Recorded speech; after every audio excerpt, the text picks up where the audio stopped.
6 tuntutan Gerakan Lintas Aliansi Adili Koruptor disingkat Gladiator. Jokowi diyakini telah membuat kebijakan, peraturan, pembentukan undang-undang dan melaksanakan sejumlah proyek APBN secara otoriter, anti musyawarah, anti demokrasi, syarat PKN, dan pendekatan politik sendik terhadap jumlah pimpinan partai. Hal-hal ini telah menjadi sebab Jokowi masuk daftar pemimpin terkorup kedua di dunia tahun 2004 versi OCCRP. Selama berkuasa, Jokowi diyakini telah bekerja sama dengan oligarki hitam melakukan kejahatan luar biasa. Kategori State Corporate Crime atau SCC secara terstruktur, sistematik, masif, brutal, dan amoral, sehingga telah merusak berbagai sendi kehidupan berbangsa dan bernegara secara sosial, politik, ekonomi, keuangan, keamanan, pertahanan, lingkungan, dan lain-lain. Sebagian besar kejahatan kategori SCC atau State Corporate Crime, rezim Jokowi sejauh ini belum diproses sesuai hukum yang berlaku. Bahkan sebagian praktek kejahatan warisan Jokowi lainnya masih berlangsung dan pelakunya pun malah dipertahankan menjadi anggota kabinet merah putih.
bersama saya di channel Fakta Politik, tempat kita mengupas tuntas segala fakta, peristiwa, dan isu yang sedang mengguncang panggung politikan Indonesia secara utuh.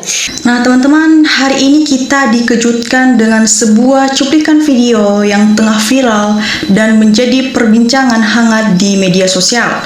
Terlihat massa yang bergabung dalam aliansi gladiator melakukan aksi dalam demokrasi besar-besaran, bahkan dikabarkan mereka merangsek masuk ke area yang diduga sebagai rumah bunker milik mantan Bapak Presiden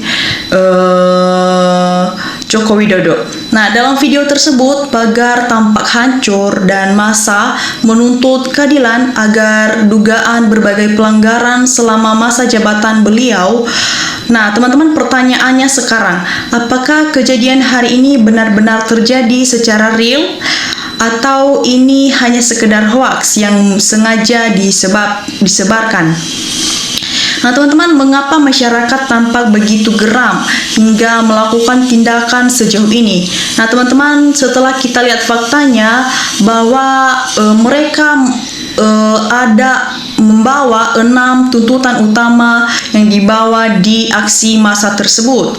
Nah teman-teman, seperti biasa, izinkan saya untuk membacakan atau mereview komentar teman-teman kita yang sudah mencurahkan isi hatinya di komentar.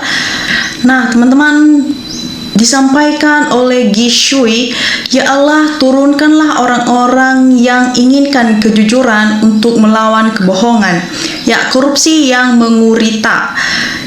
Semangat rakyat yang sehat dan punya akal pikiran yang baik melawan pemimpin para pejabat yang dolim koruptor. Ya, bersatu rakyat Indonesia, rubuhkan yang punya ijazah goib. Ya, para mahasiswa generasi yang diharapkan rakyat receh ini. Ya, memalukan pelindungannya juga nggak punya malu. Ya, disampaikan oleh Mama Hendra, semua pejabat korup harus diproses hukum bila perlu nepalkan. Ya, ayo siap mendukung, membantu mengadili Jokowi ke Solo. Ya, Bapak Jokowi harus diadili karena sudah menipu jutaan masyarakat Indonesia. Ya, semoga rakyat NKRI bersatu untuk menegakkan keadilan. Ya, mantan presiden yang tidak punya martabat di hati rakyat malah mencemooh dan direndahkan. Ya, sudah cerdas yang membuat kegaduhan tidak akan laku. Ya, disampaikan oleh Kusnali Lampung mendoakan para pejuang semoga diberi kesehatan. Ya, rakyat melawan atas sadar kebenaran menuju kedaulatan NKRI maju terus. Ya, Jokowi harus diadili, makzulkan Gibran yang tidak tamat SMA, bongkar bunker Jokowi yang berisi ribuan triliun uang rakyat. Ya, pakai bego atau sensor, rebohkan pagar rumah Jokowi, rakyat kesabaran sudah habis. Ya, mantap terus, suarakan kebenaran, cepat adili Jokowi yang udah kenyang maling uang rakyat. Ya, disampaikan oleh Yusuf Fendi, semua maling koruptor seret ke pengadilan Mahkamah Rakyat Indonesia. Ya, disampaikan oleh Margo Romar, rakyat harus melawan kekuasaan rakus di negeri ini, jangan tinggal diam. Ya, disampaikan oleh Marco Hatabolon, setuju, rakyat terwakili via bapak-bapak perjuangan ini, semoga berhasil, adili Jokowi kroninya, amin. Ya, ini puncak kejengkelan rakyat, untuk yang kebal hukum sukses doa menyertai. Ya, disampaikan oleh Alif Wau, bunker rumah Jokowi sang dewa ngibul katanya tembus 8.000 triliun. Ya, semangat dan maju terus rakyat Indonesia demi kejujuran, kebenaran, dan keadilan merdeka. Ya, disampaikan oleh Wiyaryati, akhirnya pengadilan rakyat terjadi. Inilah karena buruk yang pernah Jokowi lakukan. Ya, ayo orang Solo yang baik, hancurkan rumah dari hasil menzolimi rakyat banyak. Ya, rakyat harus bergerak karena penegak membisu saja. Ya, mantap kali kalau rakyat marah, sudah pantas Jokowi menerimanya. Mantap, rakyat berani melawan pejahat negara. Ya, rakyat Indonesia lah yang harus diadili Mulyono dengan caranya hidup rakyat. Ya Allah, lindungilah bapak-bapak yang sedang berdemo di Solo. Ya, setuju Mulyono, keluarga Kroni dan antek-antek ditangkap, diadili, disita asetnya untuk membayar hutang negara. Ya, disampaikan oleh Sakiman Syulmiarjo, setuju Jokowi harus diadili, sudah membuat rakyat menderita. Ini baru mantap, semoga semakin banyak rakyat yang sadar. Paksa Jokowi adili harta untuk masyarakat, semangat untuk rakyat Indonesia. Ya, semangat saudaraku, bongkar kalau ada bunker. Ya, lanjut dan adili saja kalau benar itu. Ya, inilah yang seharusnya dilakukan, yaitu harus dengan problem power. Ya, Pak Jokowi cuman bermodal berani, nekatnya menjadi pemimpin dengan berpegangan ijazah palsu 2 periode. Maka Jokowi beserta Pak Pelindung serta antek-anteknya siap saja memetik yang menikmati dampak serta akibat yang mencekam besar yang menimpanya. Ya, ayo rakyat bersatu, lawanlah kebohongan termul-termul. Ya, sebaiknya cepat dikepalkan sebelum iblis bangkit kembali. Ya, mantap, saya dukung masyarakat Solo gempur terus. Siapa yang telah menyakiti rakyat akan terima akibatnya. Ya, mantap Bang, kepada dan polisi jaksa yang enggak mau memeriksa rakyat yang harus mengadilinya. Ya, alhamdulillah sebagian polisi sudah tidak agresif pada pendemo. Semoga keadilan dilaksanakan dan tidak ada kekerasan. Ya, teman-teman, disampaikan oleh Kelandariasya, Prabowo hanyalah boneka si Jokowi, kong kaling kong. Ya, Jokowi Prabowo sama saja. Ya, disampaikan oleh Dika Adiagrat, Nepalkan saudaraku, kami Sutibondo, Jawa Timur mendukung gerakan kalian. Ya, setuju, betul, Kasubonlu Wani wal Wakil. Ya, alhamdulillah maju terus saudara-saudaraku dari seluruh penjuru dari Sabang sampai Merauke. Ya, itulah akibat kerakusanmu. Sehat selalu untuk para pembela kebenaran, merdeka. Ya, mantap, maju terus para pendemo, semua pembela Jokowi, Andi Aswan dan sikat semua, dan polisinya yang menutupi kasus Jokowi juga harus bertanggung jawab. Nah, teman-teman, sampai di sini saja review komentar teman-teman kita yang sudah menyuarakan hatinya dengan cuplikan video yang kita saksikan bersama. Nah, teman-teman, bagaimana menurut kalian tentang hal ini? Jangan lupa tulis di kolom komentar pendapat kalian sehingga kita bisa bertukar pikiran bersama. Nah, teman-teman, sampai jumpa di lain video. Salam NKRI, harga mati.